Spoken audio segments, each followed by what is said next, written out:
Welcome to Verbal Pick Radio, where we give you a verbal image of life, and we are everyday people. Like to welcome you all to the show. Got a special guest on the show with me tonight.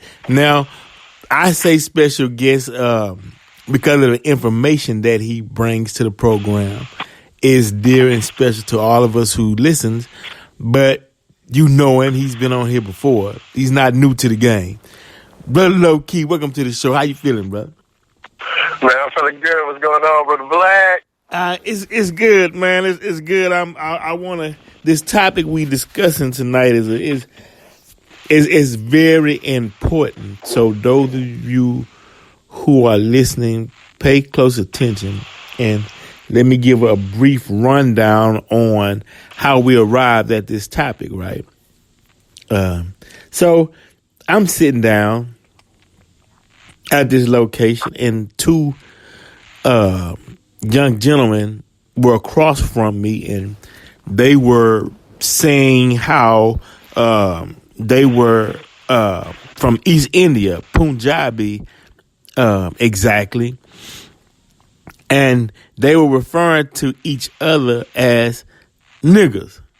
He was like, my nigga, this so and so, my nigga, and at first I'm sitting in there, feeling, somewhat on edge because I'm thinking, hold on, wait a minute, don't you see me in this room, right?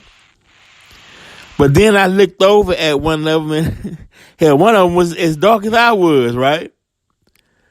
So it made me think, well, damn, how I'm gonna tell him to stop using the N word when the only difference between me and him is, hell, really, he's from East India and I'm in America. And it was interesting. Then, I hear Hispanics use it, and I research, and you do have black Hispanics or black Mexicans. They say Afro, Latino, and you have all the blacks in Veracruz, and so I'm thinking, wow, is the word the N word or the word nigga, Nigga, as we use it as a term of endearment? Is it exclusively for blacks in America, or is that for any indigenous or melanated person, whether you be from Panama, Jamaica, East India, Native American, Australia, the Aborigines, Panama, St. Croix, Trinidad, St. Kitts? Brother Low Key, help me out. Is it universal for any melanated person? Yes. Yes. The non-PC answer to that from me to you is yes. Definitely, man. I felt like this from day one, is that the problem that our people have, let's say that it originates with Europeans because of the definition that they put behind it, and the intent, that they put behind it. So, the actual word itself,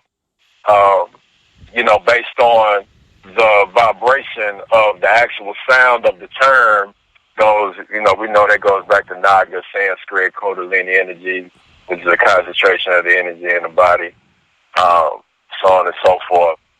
So now later on down the line, once you get into the triangular slave trade, they created in the English language, they took the original term Naga and, which they got from us, and they redefined it in their language, in their English language.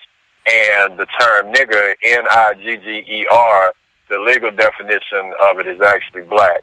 The way that I was taught when I was coming up as a child is they told me just randomly, not out of a dictionary per se, that the term is ignorant. Right. And so what I've come to understand is that the reason why when I was a child they told me that was a definition is because that's the stigma that they were trying to place on our ancestors, is that they were ignorant, that they lacked of knowledge. Right. But the legal definition of it is, as far as Europeans is concerned, it actually means black.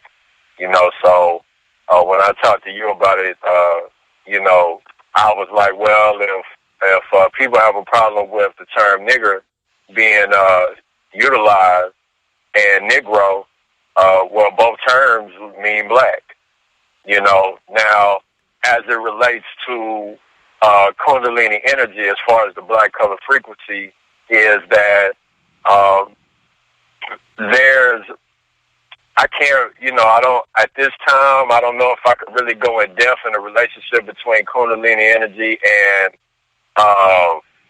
melanin per se.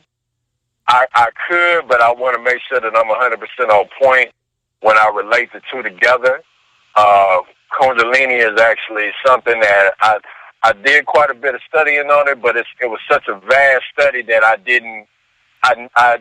don't think I really felt 100% satisfied with, the level of understanding that I came to by studying it. But it's a massive subject to actually study, so I would advise anybody that's interested in really going into some deep, science is study Kundalini energy. That's Kundalini energy. Yeah. And is that the same as serpentine fire, Kundalini energy, the serpent, the snake, coincides with the energy rising up through the chakras? Is that all coincide with one? That's exactly what it is. And the term Naga itself means serpent. And the way that our ancestors symbolized Kundalini was through the serpent. That's why the serpent is in the pharaoh's headdress, in the crown, in the forehead area. And that's why the Druids were known as the serpent people or the snake people. And the whole St. Patrick's Day, when they talk about the driving out of the black snakes, they're talking about the driving out of the Druids, which were our ancestors, which were the symbol for that particular group of people was the snake, because they were talking about that concentration of energy flowing through the chakras all the way up to the crown. When it hits the crown, it's full, represents a concentration of enlightenment in the crown and that elevation, beyond human thought. Right. So even with the Baphomet symbol, it's on fire at the crown because they're talking about that Kundalini energy hidden, coming from the base, being curled at the base of the spine around the sacrum vertebrae, going up the spine all the way up to the crown for that enlightenment that is. That symbol also represents a transition out of space and time, eventually, and that, which is also the medical symbol with the staff, with the snake going around the staff. One snake represents feminine energy, two snakes represents the feminine, a female snake and a male snake, or masculine and feminine energy coming together for the full-on combined concentration of energy and ultimate enlightenment. Now, could you say that when in order for a pharaoh to have that symbol of the snake on his headdress, could we say that that's only because he mastered that, or he knew how to tap into that energy at will? Definitely. So you had I would concur. So you would have to go through a certain type of study, certain rituals, you have to show yourself approved in order to be a pharaoh or hold that position, or to wear the emblem of the snake. Or in other words, in today's time, we would say you reached your Buddhahood. Right. Interesting. So we don't have anything in today's time, or do we? I might not be aware of it, to where you can get those studies in order, or someone that can teach you in order to tap into that serpentine energy at will. Yeah, I would say go check out Brother Panic's work. He speaks a lot on Kundalini. You can probably go on YouTube and just type in Kundalini and Brother Panic, and it'll come up. I know Brother Bobby has taught on it a lot. I'm not sure if he has a lecture with Kundalini in the title, but there may very well, there probably is, because I know a lot of other channels picked up his content. Mm-hmm. So I would start there. You can also check out Dr. Eileen Bay. And you can just Google Kundalini. I mean, things about chakras and Kundalini energy, there's so much information out there. I think that for me, it's just about getting an understanding of what it actually is, and then you can kind of go from there. Right, how to use it. Because it serves a purpose. It serves a purpose on how to actually use that energy for your benefit, to do, let's say, good towards fellow man, or to reach your Buddhahood, or to become what they say the enlightened one. That process of riding that Kundalini energy, that wave, to be whether it be to give you a vision into the future, whether you would quote unquote be called a prophet, or whether you tap into that energy to heal.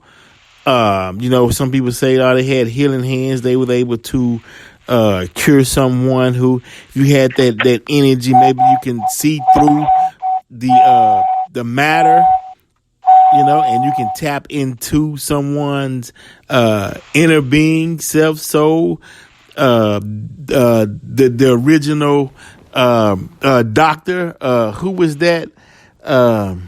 Imhotep, as they call him, the first of medicine. The one who the first. Now some people say he shouldn't have cut open the body, but he did the first open heart surgery. He did the first surgery where he actually cut open the human body and performed surgery.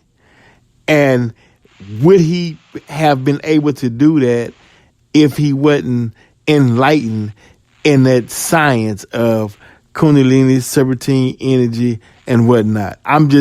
I'm speculating because I'm saying that it had to be important. That study, that body of work had to be important for them to place such emphasis on the headdress, all the way from the pharaohs to the druids. Right. I'm just saying it had to be something powerful within that. But so back on the word, because I know you had King Negus, and King Negus, Negus, the word Negus in his time represented a king of kings. It represented force and power, and the whole history and story behind King Negus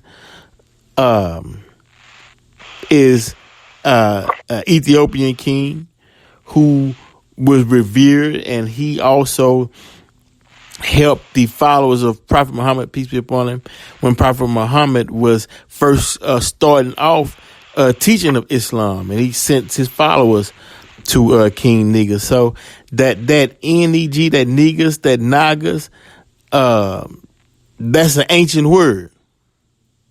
That's right. Ancient word. So why should we get offended if our brothers use it from across the globe? Because actually we all are one family. If you're melanated, now everybody get upset when the Caucasian uses the word, because the intent is not a term of endearment. When they use it, it's usually in reference to an insult or to be critical of someone. But can that word be a universal unifier for all melanated people around the globe? A unifier, I can't answer that question, but what I can say about the term is that when it comes to words, they fall under two things: definition and intent. So through definition, you can do the etymology, and you can come up with a lot of different definitions in different languages and different times, and you'll come up with different meanings for any particular term, and you can correspond it from there. Now, intent is a whole nother thing, because you don't have to say the word nigga. You could just be calling somebody a fool, and depending on the intent, it can mean two different things. Oh, that boy a fool, or man, he's a goddamn fool. I don't know what's wrong with him. So the intent behind it, even also just staying on the word the fool is also Isu in Nigeria, Exu in Brazil, or in the Congo, as far as Paulo Combanda is concerned, Ilegua in Santeria, Loki in Norse mythology, so the fool, the wild card, or actually became the jack of all trades in the Knights of the Round Table mythos, because he didn't take himself too seriously, and he was able to master all of the specialties of each, head knight in the Knights of the Round Table. So Jokers is wild, in the 52, 54 card deck, so it's all about perspective in terms of how you want to look at it and how you want to take it. But intent and definition is what you want to be looking at when it comes to these words. So for indigenous people using the term, if their intent is if it's not of malicious intent, and they're using it because they think it's some type of term of endearment, I don't have a problem with it. When it comes to Europeans, because of the history behind it, I can't jack that. I can't fuck with that. Right. When it comes to them, I'm not gonna go if it's disrespectful. It's totally intolerable. If it's some European, that's from one of our neighborhoods and grew up around us, and they're using the term, it's not nobody that I wouldn't personally deal with the dude, but I'm not gonna necessarily, pistol whip him either, Right. But if it's somebody that's not from where we from, and they, using it for malicious intent, then that's a complete violation. Pimp accordingly. Right. Exactly.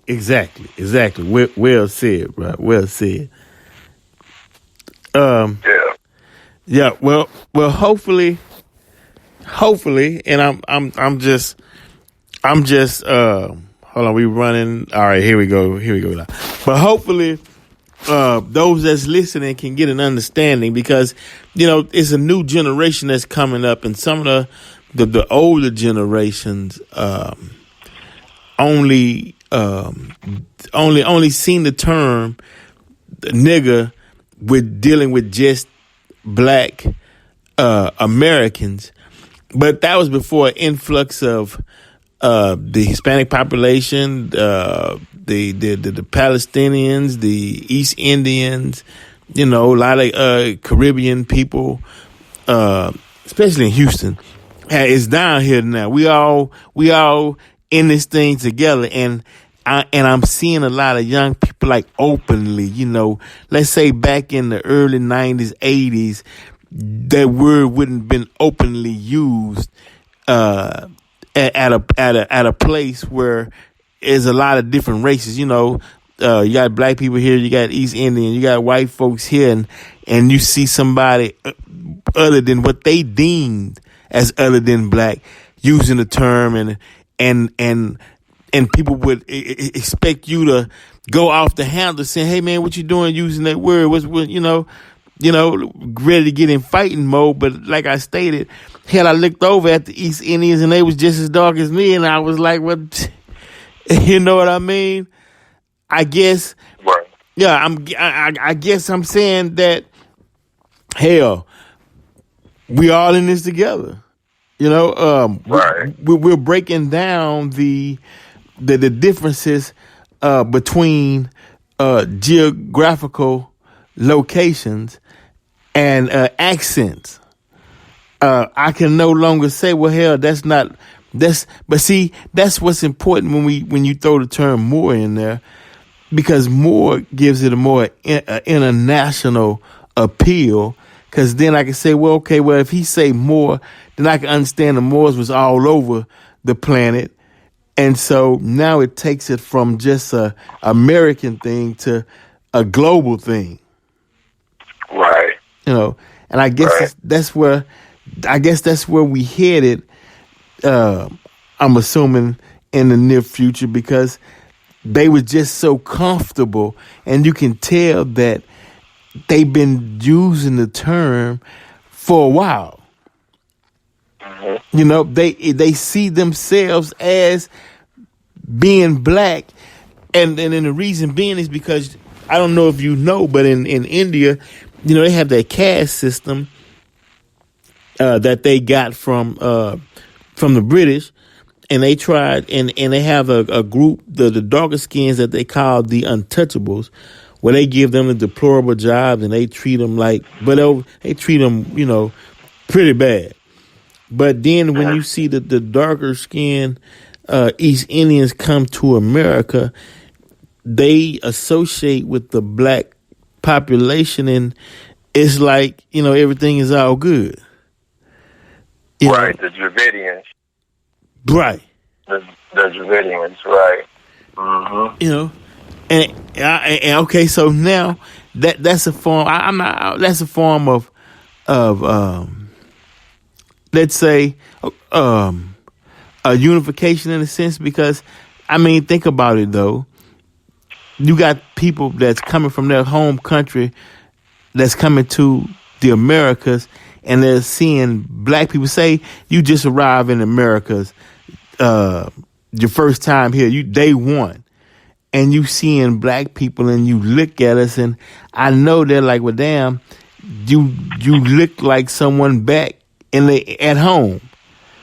But when they approach you and talk to you, they hear you speaking English, and you don't share the same accent as they have, and you don't know the history, and you don't know the culture. But you have the look, though. But now you look. So that's a study within itself. One guy, a professor, did a class, and he brought up all kind of black people, man. And and they wasn't allowed to say anything. And he brought another black person on stage, and he said, look at them and tell me where they're from, whether it was Africa, Jamaica, whether you were black in America, you know what I mean? And he couldn't tell whether you were from Cuba, nobody could, Dominican, Haiti, just by looking, they couldn't pick out who was who. It was an interesting study. So that goes to say that, okay, well, damn, the whole planet at one time, we were everywhere, and probably still is everywhere to this day. Just the images that you see on television, they just give you they just put of their version in front of the screen to make it seem like that's the majority population in that country. But when you actually travel to these places, you like, man, I didn't know it was that many melanated people on these islands. Right. From the representation that I'm getting. Right. Right. So it's just interesting with that term and how it's now becoming widely accepted in today's time. Mm-hmm. Versus it was taboo, let's say 15 years ago. 10 to 15 years ago, it was taboo. But now we said it amongst each other, yeah, but you didn't see other melanated people outside of the Americas, black Americas, using that term, I guess is what I'm saying. It was, right. Yeah, it was wild. But the ritual. Okay, before we even get to that, I want to document something here on the term. If you go on Google and Google search the occult origins of the word nigger, Nigger, Originally, this actually came from Brother Panic back a long time ago. He had a MySpace page, and he had all of these definitions related to the term Naga and nigger, and he had the definitions beside it. And so I just pulled it up on my phone while we were having this conversation, and it looked like somebody has copied it. And from Panic's original post. So I'm gonna give out some of these definitions just to put the term into even give more clarity to how this is an ancient term. So we have, of course, we got Naga, that means serpent, and you got the term Nagina, which means gem of ring, diamond, great. You have Nagesh, which is Lord Shiva, Lord of Snakes. There's so many here. I'm skipping over a lot of them. I'm just going to go through some of them. You got, of course, the countries Niger, Niger, and Nigeria, of course. You have Nagulan, which means witty. You have Neger, Negger, which means golden one in ancient Kemet. Neger is another form of the god Geb, also referred to as Seb and Keb, and so on and so forth. Keep going down. Ngozi means blessing. This is Igbo, Nigeria. Nagasaki, a Japanese city destroyed by an atomic bomb in 1945 by the United States, and it means serpent spirit or serpent life force. You have Nagina, Nigina, excuse my pronunciation, Nagina. Nagina is the Mesopotamian word for justice. You have Nixisa is the Mesopotamian word for righteousness. Keep going. We got the Nega Nagast, an Ethiopian word which means serpent king of kings.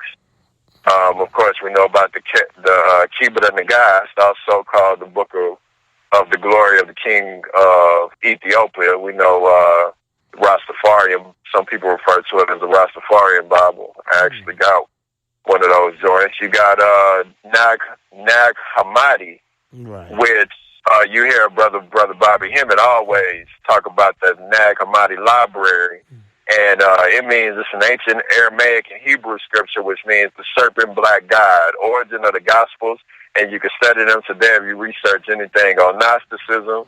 You have Nibiru, which is Sumerian, which means the golden light. We know about Nibiru. You got Netjer, which is Netjer, is the Medu origin of the word nigger, which means God, God of wisdom or force of nature. Meta Netjer is also the origin of the word Mother Nature, so on and so forth. You have Neger, Nergal, Nergal is the healer in the Sumerian lore in ancient Sumeria, the Anunnaki, which are also called the sun serpents, the heavenly serpent, or the serpent in the rainbow, were the serpent kings. Take, for instance, the Naki in the word Anunnaki, as in one of the chief Sumerian gods, Enki, connected to the Naki. En is translated as a title equivalent to Lord, so on and so forth. And it's so much here. Nakiel, you got the term, let's keep going. Nagesh, which means, this is Nagesh, which means snake in man, which is a reference to the Kundalini serpent force sleeping in the garden at the base of your spine. We was talking about that. You got Nagalakshmi, which is the queen, which means queen of snakes. You got Nagamani, which means mind of serpents. You got Nagal, which means serpent god. You got Nagay, which is Naggai, or we could say Naga, which is Hebrew, and it means giving light, shining, brilliant, illuminating, enlightening, luminous, intelligence. I mean, man, there's so many here, man. You got, of course, you was talking about Negus, Negus, Ethiopian term for emperor. And going back to Niger, Niger is the Latin term for black or Negro, and Negre, which is French for Negro or black. We know Negro means black. Nigger, legal definition, means black. And all of this is, I'll go back, even though I said I wasn't going to, really talk about the connection with the melanin, but I will say this, is that when that Kundalini hits the crown, this is where you have your highest levels of melanin production in the body. And the Kundalini really gets active at nighttime at its highest levels between 2 and 3 a.m. The Europeans, they put a fucked up connotation on it, and they call it the witching hour. The witching hour is a code word for where our bodies have the highest levels of melanin production. That is the hormone that secretes out of the pineal gland, the third eye in the middle of the brain, and it regulates the immune system, and the body is made up of melanin, i.e. carbon. So Kundalini hitting that crown, you get that high melanin production. Melanin is programmable. Melanin is the fabric of the cosmos that we are living in. And, you know, I would say take all this information, tip accordingly. And, hey, I still got a lot to learn on this, but that's just some of the things I picked up on. Well, first of all, we appreciate you being humble and letting the people know that we all are students. We are students in the game, in this vast universe. But the jewels that you just dropped regarding these terms that all intertwine together is brilliant. I know those of you are listening, I know you like, wow, yeah, I didn't know this information. But I also know that it elevated your thinking and your way of life. And that's what the aim and the purpose is on this show. It's all about elevation. Brother Low-Key, we appreciate that, brother, because I'm learning. I had, that was wonderful display, because, you know, you hear so much negativity surrounding the term, and others who use a negative connotation when describing black people, to do a 180 and show a vast proof of evidence dealing with the term to where it will uplift, and no one should be ashamed, because in today's time, as we wake up, we have to understand that in order for them to control us mentally, they had to take everything that was good and turn it into a negative. But as you study and your wisdom is expanded, those little traps can no longer hold you, because you bigger than the trap. And they don't have the wisdom to create something big enough to hold you in now, because the knowledge is out. I don't know how we can, those that's listening, thank you. Reach out to him on his social media sites. You got the Moorish Empire on Instagram. Man, for this one, okay, there's only one place I want everybody to go. Okay. I want y'all to go to my SoundCloud. That's soundcloud.com/4 LO-KI. That's the number 4 LO-KI. Click on any of them songs, especially Soul of a God. Shout out to Big Brother L, my brother out there. He from here, but he out there in Seattle. We get that thing up to 1,000 within 30 days. I think it's at I put it out like about a week ago. It's at like 160 something. But if I can get, 1,000 plays on that particular channel in 30 days, then I can get it monetized. And, because eventually, the more resources that I have, the more time that I have to be able to, do research and get my understanding up and be able to bring it here to the podcast. Well, there you go. That it costs you nothing to support this artist and his quest, which would give him time to keep bringing in this information. Because I get posts on this show, and people, they say that they like how we delve into the mystery, or how we uncover the mysteries. They call this Matter of fact, they call it mysteries in a sense, but we actually giving information to, I don't want to say hidden knowledge, but knowledge that hasn't been in front of our face in thousands of years. Now we bringing it back to the forefront and giving explanations on it, which is heightening your senses and it's waking you up, and we appreciate it. So make sure you go to SoundCloud.com/4LO/KI. Soul of God. LO-KI. And if you can hit that like, leave a comment, much appreciated. And I also want to give out a book where y'all can go, excellent must-have book. I think I actually got this from OG Bobby Hemmett. This is called Melatonin, Your Body's Own Natural Wonder Drug by Dr. J. Reiter. That's R-E-I-T-E-R, and Joe Robinson. Melatonin, Your Body's Own Natural Wonder Drug. I even sent my mom one in Georgia some years back. That's a must-have book right there. Everything you ever wanted to know about melanin, how to get your melanin levels up, get your immune system top-notch, you want to tap into that book right there. That's a whole nother podcast right there. Ooh, man, we appreciate that, Jew. Get the book. We need more enlightened people producing things from their mindset on this planet today, in particularly melanated people. That's what's up. So make sure you all support. Matter of fact, this is supporting season.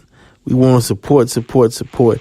And Brother Low-Key, I appreciate you putting that information out there. I always tell people, let people know, because we haven't got to the point to where we can read minds yet. So the next best thing is to just tell it, man. Tell what you know what I mean? Say what you want. You know what I mean? What they say, asking you shall receive. But yeah, man, that's a wonderful thing to do, is to ask for what you want, so the people can go out and do what you need them to do, because all they doing is helping spread something beneficial for the human family. That's right. That's what I'm talking about. Right. Man, look, man, appreciate you for being on the show, and we appreciate your insight and your information. Man, appreciate you, Brother Black. And we out. Yeah.